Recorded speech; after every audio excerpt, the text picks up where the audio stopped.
سڵاوتان لێبێت و ئەم کاتتان باش بینەرانی خۆشەویستی تلڤیزیۆنی کۆمەڵە بە یارمەتی هاوڕێیانی هاوکارم لەگەڵتانم بۆ پێشکەشکردنی گەشتی هەواڵەکانی سەر لە بەیانی ڕۆژی هەینی سەرەتا سەردێڕی گرنگترین هەواڵەکان. ساسکرانی دۆسەی ئەمنیەتی دژ بە سێ مەعالیمی خەڵکی شاری سەقز، گیانەدەستانی سێ هاوڵاتی لە هەرێمی کوردستان بەهۆی هاتنی لافاو، دەستپێکردنی ئۆپراسیۆنێکی نوێ هێزەکانی سووریای دموکراتیک دژ بە چەکدارانی داعش، کۆبوونەوەی لانیکەم 1000 کرێکاری پەیمانکاری شرکەتی نەوت لە تاران و ناڕزایەتی خوێندکارانی زانکۆی زانستە پزیشکیەکانی گیلان.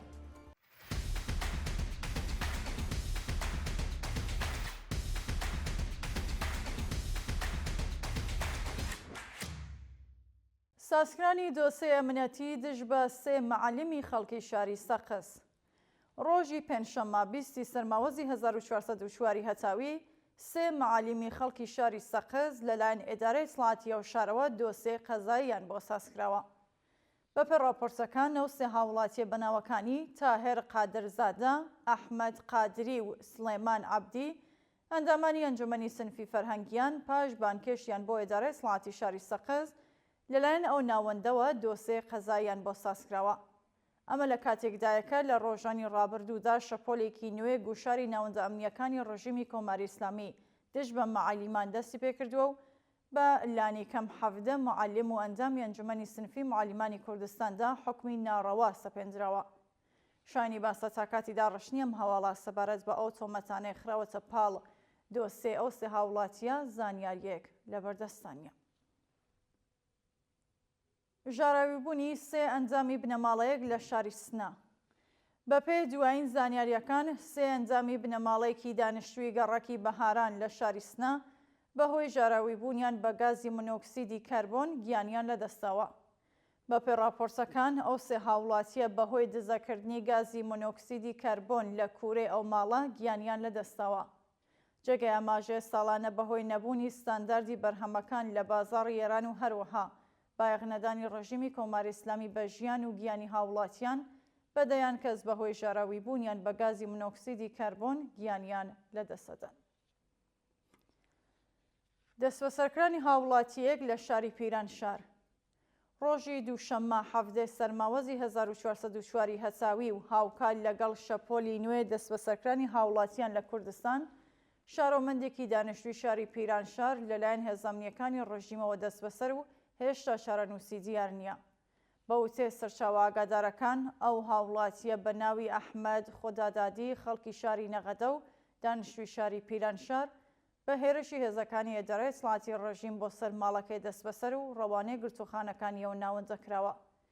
شانی باسە سەرەڕای بەدوەداچوونی بنەماڵەکەی لەسەر دۆخی تەندروستی شوێنی ڕاگررتنی تا کاتی داڕشنی ئەم هەواڵە سەبارەت بە ئەو دەستبەسەرکراوە زانیاریەک لەبەردەستانیە و لە مافی پەیوەندیگرتن لەگەڵ بنەماڵەکەی بێبەشکراوە. گیانەدەستانی سێ هاوڵاتی لە هەرێمی کوردستان بەهۆی هاتنی لافاو. بەپێی سەرچاوە ئاگادارەکان سێ هاوڵاتی خەڵکی هەرێمی کوردستان بەهۆی هاتنی کتوپڕی لافاو گیانیان لەدەستاوە. بەپێی راپۆرتەکان لە ڕۆژانی ڕابردوودا پاش هاتنی شەپۆلێکی نوێ باران لە شارەکانی سلێمانی، چەمچەماڵ، ڕانیا، کەلار و چەند شاری دیکەی هەرێمی کوردستان لافاوێکی کتوپڕ ناوچە جیاوازەکانی هەرێمی کوردستان و بەتایبەت شاری چەمچەماڵی گرتەبەر و بۆ هۆیەوە لانیکەم سێ هاوڵاتی گیانیان لەدەستا. سەرچاوە خۆجەییەکان ئاماژە بەوەجەکانی ژێرخانی زۆربەی شارەکان تووشی زیانێکی زۆر بووە و هەروەها لانیکەم 5 هاوڵاتی دیکەش بە سەختی بریندار و دۆخی تەندروستیان لە خراپیدایە. دەستپێکردنی ئۆپراسیۆنێکی نوێ هێزەکانی سووریای دموکراتیک دژ بە چەکدارانی داعش. بەپێی راپۆرتی ناوەندی ڕاگەیاندنی هێزەکانی سووریای دموکراتیک هەسەدا ئۆپراسیۆنێکی هاوبەش لەگەڵ هێزەکانی هاوپەیمانان دژ بە چەکدارانی داعش لە ناوچەکانی باکوور و ڕۆژهەڵاتی سووریا دەستی پێکردووە. بەپێی ئەو راپۆرتانە تاکو ئێستا لە ئۆپراسیۆنەکەدا ئەمیرێکی داعش لەگەڵ دوو ئەندامی دیکەی ئەو ڕێکخراوە چەکداریە دەست بەسەر و دەست بەسەر کۆمەڵێکی زۆر لە چەک و چۆڵ و ئامری تەقینەوە داگیراوە. جێگەی ئاماژەیەکە دەست بەسەرکراوانی ئەم ئۆپراسیۆنە بەرپرسیارەتی ژمارەیەکی زۆر لە هێرشەکانی مەنگەکانی ڕابردوو بۆ سەر بنکە و بارگەکانی هێزەکانی سووریای دموکراتیکیان لە ئەستۆ گرتووە و هەروەها پەیوەندی نێوان کەمپی هۆڵ و شانە نووسەکانی داعشیان ساز کردووە.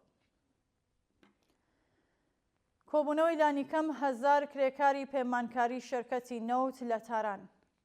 ڕۆژی پێنجشەممە 20 سەرماوەزی 1404 هەتاوی لانیکەم 1000 کرێکاری پەیمانکاری شەرکەتی نەوت لە ئێران دژ بە وەدینە هاتنی بەڵێنەکانی بەرپرسان لە بەردەم پەرلەمانی ڕژیم کۆبوونەوە. بەشدەربوانی کۆبوونەوەکە بە وتنەوەی دروشم دژ بە گەندەڵی سیستماتیکی بەرپرسانی ڕژیم و هەروەها بایەغنەدانی کۆماری ئیسلامی بە ژیان و معیشەتی کرێکاران، خوازیاری هاوسانسازی حەقدەستەکان، نەمانی شرکەتە پەیمانکاریەکان، پێدانی حەقدەست و مەزایە دواخراوەکان، دابینکردنی بیمەی دەرمانی کارامە، ئیمنی شوێنی کار و ئیمکاناتی ڕەفاهی، بەکردەوە دەرهاتنی یاسای 15 ڕۆژکار و 15 ڕۆژ پشودان، کەمکردنەوەی سەعاتی کار و هەروەها کۆچەی هاتنی گوشاری ناوەندامنیەکان لەسەر کرێکارانی ناڕازی بوون. دووە هەواڵ ناڕزایەتی خوێندکارانی زانکۆی زانستە پزیشکیەکانی گیلان. شەوی چوارشەممە 19 سەرماوەز خوێندکارانی زانکۆی زانستە پزیشکیەکانی گیلان دژ بە لە خوارەوەبوونی کوالیتی خواردنی سلف سرویس ناڕزایەتیان دەربڕی. بەپێو وێنانێ بەدەستمان گەیشتوون، خوێندکارانی ناڕازی بەدانانی خواردنەکانیان لەسەر زەوی خابگاکان و هەروەها وتنەوەی دروشم دژ بە ناکارەمەی بەرپرسانی زانکۆ، خوازیاری دابینکردنی ئەمنیەت و ئیمکاناتی ڕەفاهی ژیانی خوێندکاران لە خابگاکان، باشکردنی کوالیتی خواردنی سلف سرویسی زانکۆ و هەروەها کۆچەی هاتنی گوشاری حراسەتی زانکۆ لەسەر خوێندکارانی ناڕازی بوون. بینەرانی خۆشەویست، هەواڵەکانتان پێشکەشکرا، هەر شاد و ئاسوودە بن.